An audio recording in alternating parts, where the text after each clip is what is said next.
beginning, the baby was born. God chose Mary to be the mother of God. When the baby looked up into the face of the mother Mary, he already saw the cross.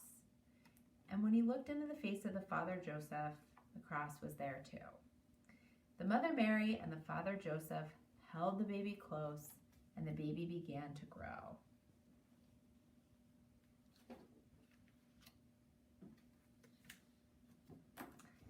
The baby grew and became a boy. When he was about 12 years old, he went with the mother Mary and the father Joseph to the great city of Jerusalem. But when his family started on the road toward home, Jesus was not there. Mary and Joseph hurried back to the great city of Jerusalem to find him. They looked everywhere. Finally, they even looked in the temple. And there he was. He was talking to the rabbis. Mary and Joseph asked Jesus, "Why did you do this?" And Jesus said something that was very strange. He said, "Didn't you know I would be in my Father's house?" Mary and Joseph did not understand, but they did not forget.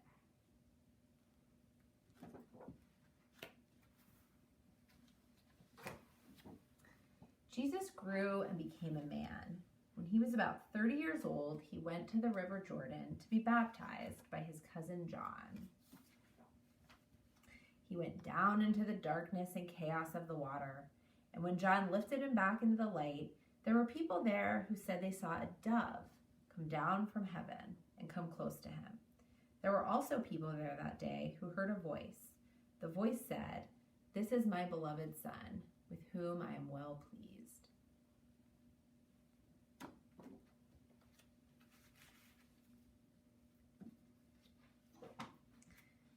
After Jesus was baptized, he went on across the River Jordan into the desert to discover more about who he was and what his work was going to be. He was there for 40 days and 40 nights. There was little to eat or drink. One day he heard a voice. It said, "Why don't you turn one of these stones over there into bread and have something to eat?" And Jesus said, "No. To be a real human being, we need more than just bread to eat." Suddenly, it was as if Jesus were on top of the great temple in Jerusalem. The voice came back, "If you're really the Son of God, why don't you jump and see if God sends the angels to catch you before you hit the stones below?" Jesus said, "No, we do not need to test God." Then it was as if Jesus could see all the kingdoms of the world. The voice came back again. "If you will follow me, I will make you king over all these kingdoms." Jesus said, "No, I am to be a king, but not that kind of king." Then the voice went away.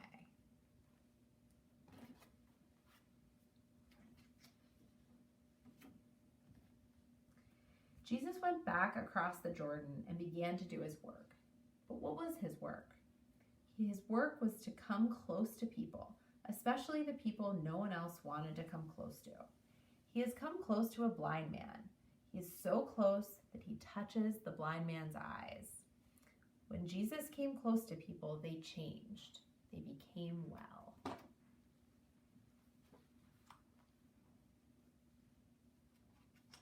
Jesus also told parables. Finally, he knew that he had to become a parable. Jesus entered Jerusalem for the last time. He was riding on a borrowed donkey. Still, that Sunday, when Jesus came into Jerusalem, people waved palm branches, which were a sign of kings. On Thursday, Jesus and the 12 went to an upper room and shared their Last Supper together. After they had everything they wanted to eat, Jesus took some bread and gave thanks to God for it. Then he broke it and said something like, "Whenever you break bread like this and share it, I will be there." He also took a cup of wine, gave thanks to God for it, and said, "Whenever you share a cup of wine like this, I will be there." What was he talking about? He was always saying things like that. How could they know? Still, they did not forget, and later they would understand. Suddenly, Judas got up and left. The rest went to the Garden of Gethsemane on the Mount of Olives. Jesus wanted to pray. When he finished, he joined the 12, but Judas came out of the dark and greeted him. This was a signal for the temple guards to take him. They too came out of the shadows and took Jesus away with them into the night. The 12 disappeared into the darkness as well.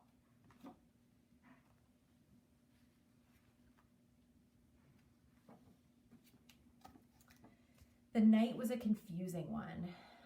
The next day, Jesus was taken outside the walls of the city and crucified.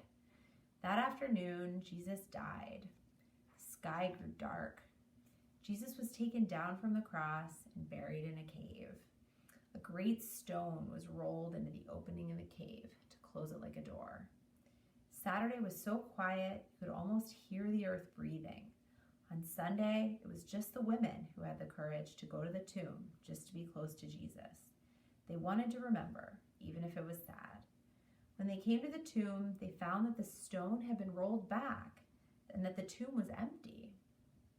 Jesus had died on the cross, but somehow he was still with them, even as he is with us, especially in the bread and the wine.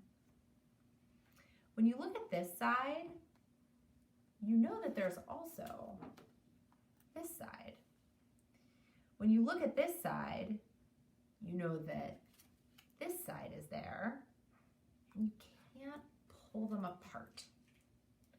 This is the mystery of Easter, and that makes all the difference. And so, the colors change.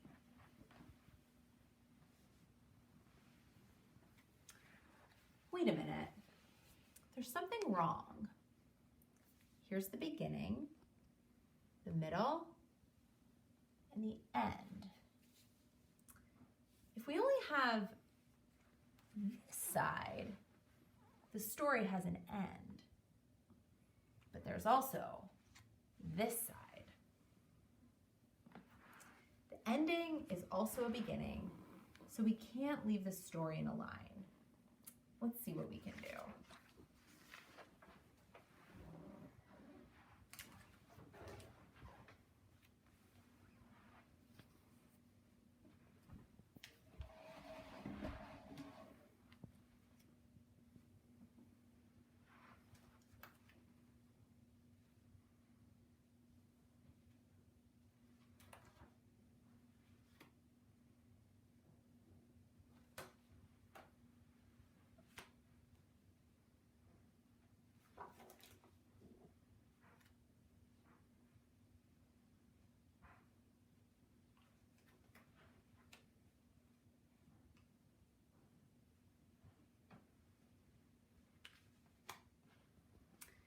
Now the story can go on forever.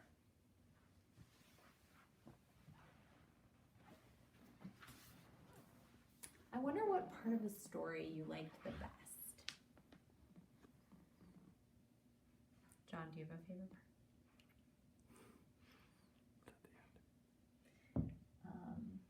I wonder what part of the story was the most important.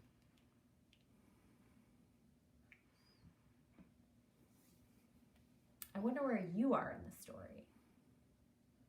I wonder what part of the story is about you.